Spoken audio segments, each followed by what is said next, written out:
Aujourd'hui, nous allons parler des nouvelles de la crypto-monnaie Baby Dogecoin. Nous allons voir ce que l'équipe dit par rapport au prix, contrairement à ce que certains pensent. Et on va aussi parler d'un Britannique, de SushiSwap, du département américain et de Bitcoin. Donc, si vous voulez en savoir plus sur ces plateformes, sur ces projets, continuez, ok? Salut! Ici, c'est la chaîne crypto, monnaie et investissement. Et sur cette chaîne, nous parlons de deux thèmes, les crypto-monnaies en général et quelques business en particulier. Alors, si ces deux thèmes vous intéressent, n'hésitez pas à cliquer sur s'abonner, activer la cloche de notification pour ne rien rater sur toutes les vidéos d'urgence. Et prenez place car il y a de la place pour tout le monde, y compris vous, quelle que soit votre position géographique. Ok? Mille merci à tous ceux qui sont déjà abonnés, qui me laissent des commentaires et qui partagent mes vidéos. Grâce à vous, on a plus de 6900 abonnés. Je vous dis merci du soutien. On va aller dans le but. Mais oui, vous n'avez pas cliqué sur abonner. C'est fait? Ok, c'est parti.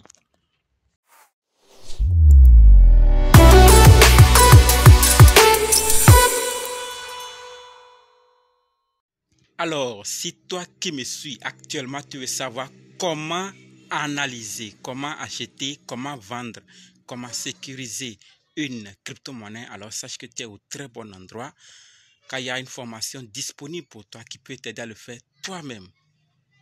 Quels que soient les cas, débutants ou anciens, si tu es intéressé, prépare juste un budget de 20 000 francs CFA ou 35 dollars ou 30 euros et dis simplement, je veux votre formation. Ok? Parlons maintenant de ces nouvelles. Oui, de ces nouvelles. Nous allons d'abord parler de ce Britannique. Ensuite, nous allons parler de SushiSwap, du département américain de Bitcoin et finir avec Baby Dogecoin. Donc, restez jusqu'à la fin pour qu'ensemble on puisse découvrir ces nouvelles. Alors, par rapport aux Britanniques, quand on dit que les gens sont forts, ils sont vraiment forts.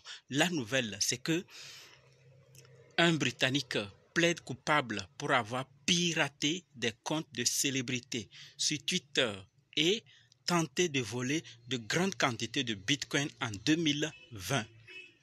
Joseph O'Connor a piraté plus de 130 comptes, dont ceux de Barack Obama, des célébrités, Joe Biden, Jeff Bezos ou encore Warren Buffett. Donc vous voyez que c'est des poids lourds que les gars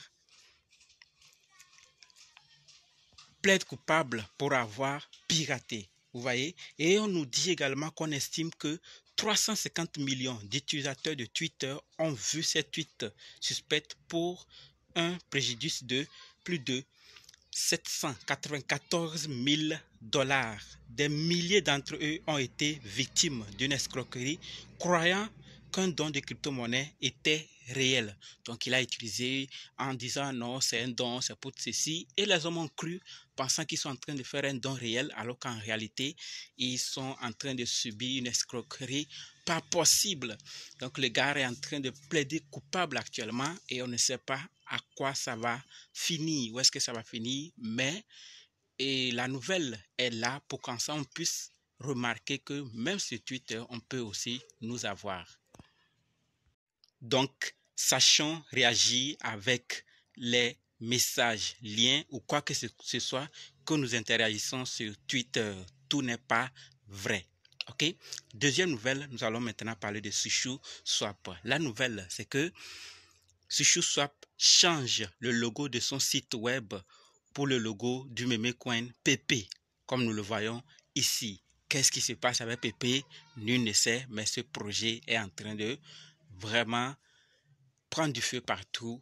Ici, là-bas, PP, PP, PP. Il y a de quoi derrière. Sûrement qu'on ignore certaines choses, mais nous sommes aussi en train de voir ce qui se passe avec ce projet. Comme ils l'ont dit, peut-être qu'il y a une feuille de route interne et c'est l'avenir juste qui va nous confirmer s'ils sont là pour du long terme ou du court terme. C'est ce que je voulais partager par rapport à SushiSwap. Nous allons maintenant parler de la troisième nouvelle qui concerne le département américain.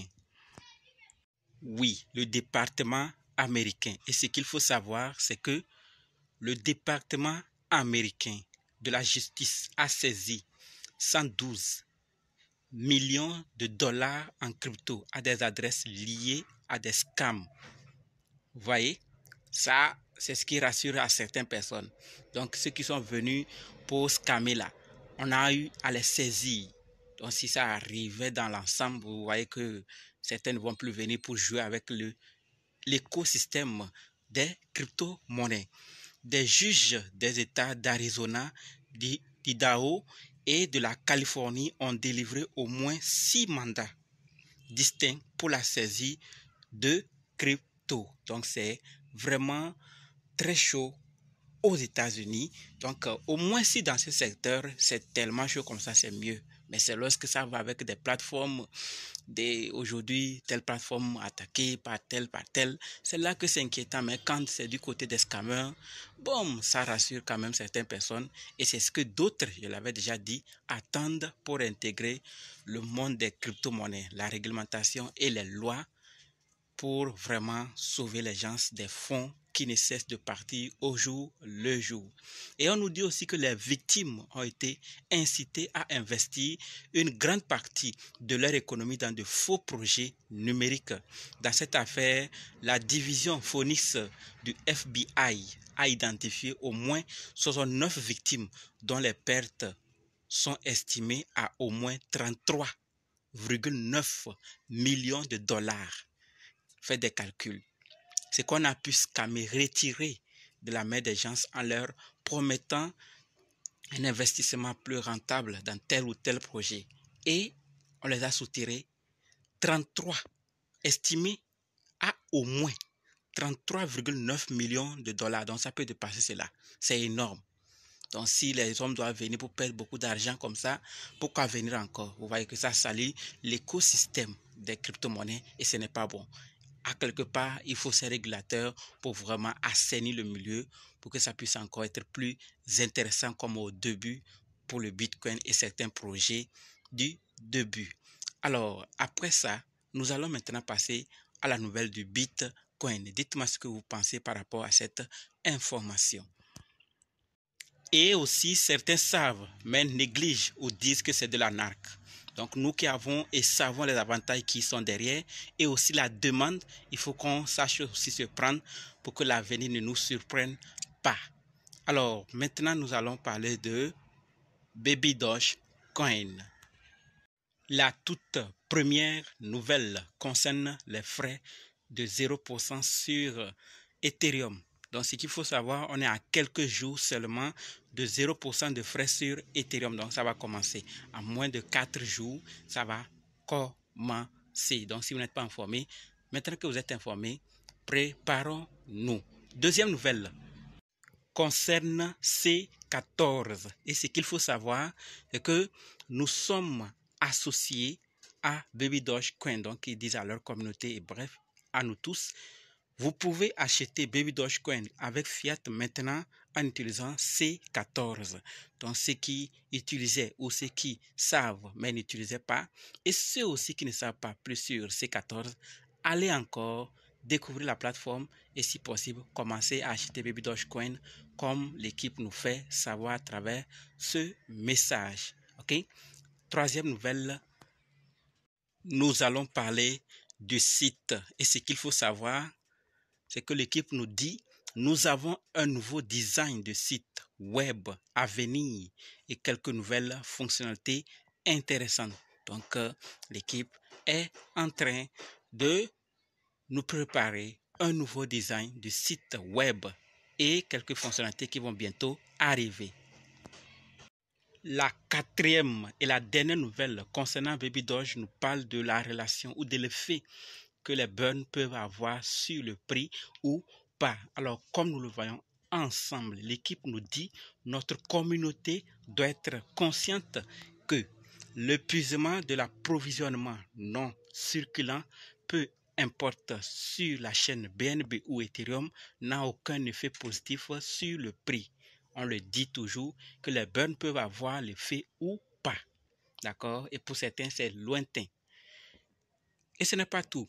Brûler ne crée pas de valeur. Aucun des meilleurs projets n'a atteint le sommet. Pépé ne brûle pas. Chib ne brûle pas. Floki ne brûle pas. Doge ne brûle pas. APCoin ne brûle pas. Si nous pouvions simplement brûler notre chemin vers la grandeur, nous aurions déjà brûlé pour passer Bitcoin. C'est-à-dire, si on devait juste compter sur le burn, depuis qu'ils ont commencé à le faire jusqu'à aujourd'hui, on devait déjà dépasser le prix du Bitcoin par rapport au burn. Donc, le burn à eux seul, non. Le prix de la plupart des actifs cryptographiques se résume à un métrique clé. Et ce métrique, c'est acheteur et vendeur. Si le prix de plus d'acheteurs augmente, si le prix des vendeurs baisse, donc c'est la métrique là, l'acheteur et le vendeur. Donc si le prix des acheteurs augmente et le prix des vendeurs diminue, alors ça pourra agir sur le prix. Dans le cas contraire, ça ne va pas trop comme ça agir. Donc vous comprenez très bien que les burns à eux seuls, comme certains ont l'habitude de dire dans les commentaires, oui, ils brûlent, ils ont fait ceci, mais le prix ne change pas. Maintenant que vous êtes informés, par l'équipe même, on en parle, certains ne croient pas. C'est l'équipe même qui nous dit que les burns à eux seuls ne vont pas suffire et ne créent pas la valeur. Il faut encore des projets dans l'écosystème pour vraiment agir sur le prix. Et ça, c'est une question de temps. Comme Baby Doge est en train de faire toujours, ils sont en train d'augmenter la valeur dans leur écosystème. Donc, c'est une question de temps. Patientons juste et on va voir les fruits dans quelques mois, années à venir. Tout compte fait, nous sommes déjà des investisseurs. Il faut juste qu'on les sécurise, on les protège afin d'arriver au bon port et réjouir de notre investissement. Ça prend du temps, mais ça vaut le prix. Dites-moi ce que vous pensez et on se donne rendez-vous dans d'autres vidéos dans les commentaires. N'oubliez surtout pas de nous rejoindre sur Telegram, WhatsApp, Facebook, TikTok, Twitter. Les liens sont dans la description. Et pour ceux qui veulent se former, dites simplement, je veux votre formation. OK? Merci.